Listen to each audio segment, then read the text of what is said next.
Hi, this is another sermon from Holy City Ministries, and today we'll be talking about what really happened in the Garden of Eden. And my name is Adedeji Deomi. Today we'll be actually looking at what really happened in the Garden of Eden. I was going through I was studying the creation, about the creation process, which is in Genesis, the beginning of the whole earth and the world itself. So I saw some deep secrets that has not really been shared. Some actually has gone through the surface, but we want to go in depth. So today I'll be sharing, but it's going to be in a series because we can't cover everything in one single message on our YouTube page. But I promise that I'm going to finish with all the secrets in the next 3 to 4 weeks. But today we'll be looking at what really happened in the Garden of Eden. There's a lot of things that happen in the Garden of Eden. We're going to be reading scriptures, and from there we'll be able to see for ourselves, not that I just made it up. So the first thing we'll be doing is that let's see Genesis 2, because today the reading is going to be extensive. Genesis 2. The Genesis 2 will be reading from verse 8. The verse 8 said, "The Lord planted a garden eastward in Eden, and there he put the man whom he had formed." There he put a man whom he had formed. One of the first things God did was that he was able to plant a garden. The Bible said in eastward. Garden eastward in Eden. So when Adam was being positioned in the Garden of Eden, it was not positioned everywhere in the Garden of Eden. It was positioned in a particular place. The Bible actually, in the New King James Version, actually outlining that it was the eastward. But let's see what happened. In verse 9 it said, "Out of the ground the Lord God made every tree grow that is pleasant to the sight and good for food." God did not just create trees, He did not just create all those things for man to eat. The Bible says He created it for sight. That is inspiration. That is vision. He created something for man to see and to be able to understand there's something beyond the ordinary. See, one of the ways that we are inspired about things in life is when we see a picture or when we find ourselves in an environment. Whatever we do not see, we cannot achieve.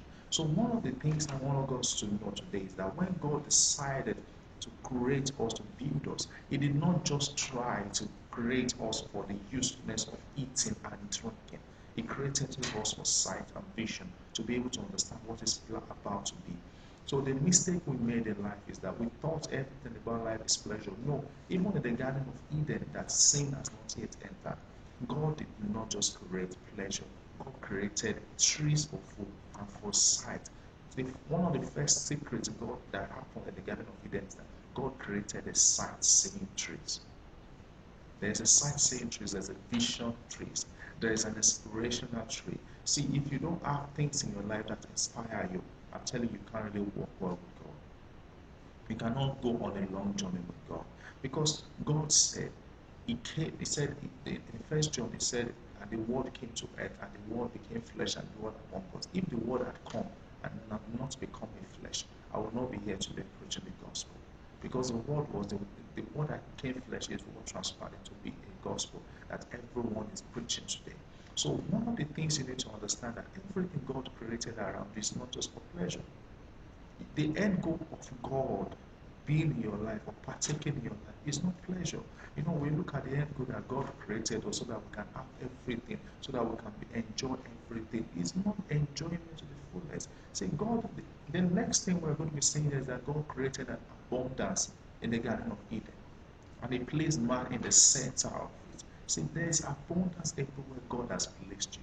But the problem is that we are not having the trees to be able to inspire us and see the vision that there's something planted wherever we are.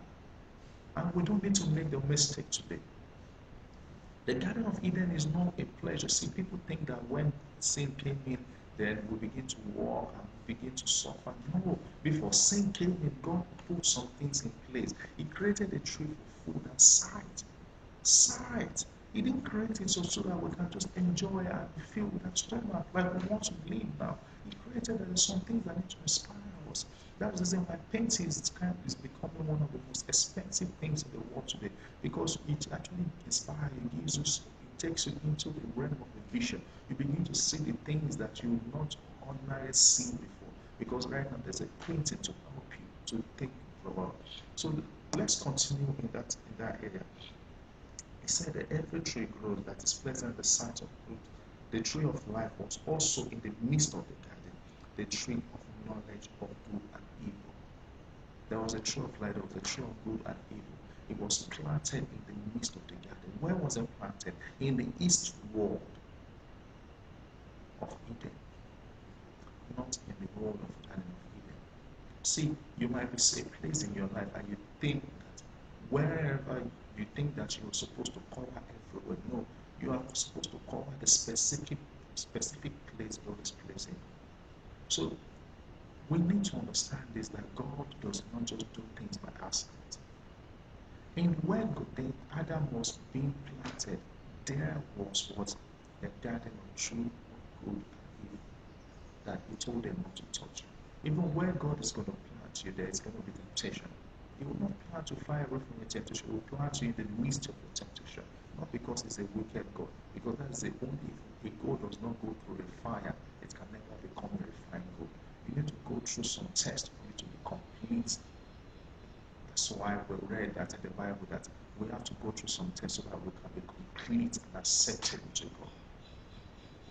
So today I want us to understand that one of the things that happened in Eden, even before we fell, was not pleasure, was not just God blessing us every day, sleeping and waking up, was work.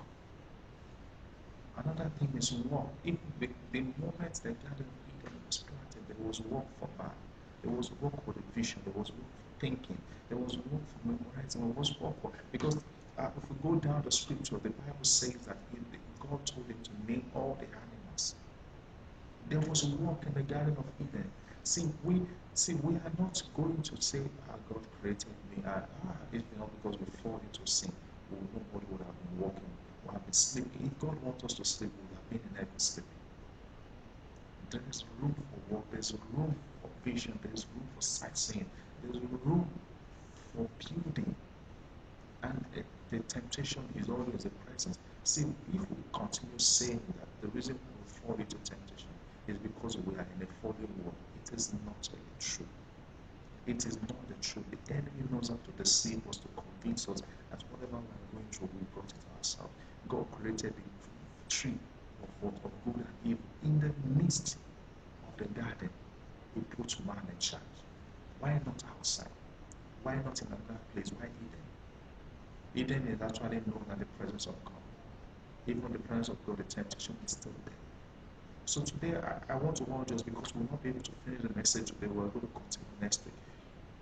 But today, I'm urging us that we should actually look at these three basic things we're able to bring out from this picture. That look for things around you that inspire you, not just things around you that you use to feed your stomach. Another thing, understand that whenever God places you, there's going to be temptation. And the third thing you need to know is that everywhere God has placed you, there is a specific function to be done there. He doesn't just place you everywhere, He placed you in a specific area.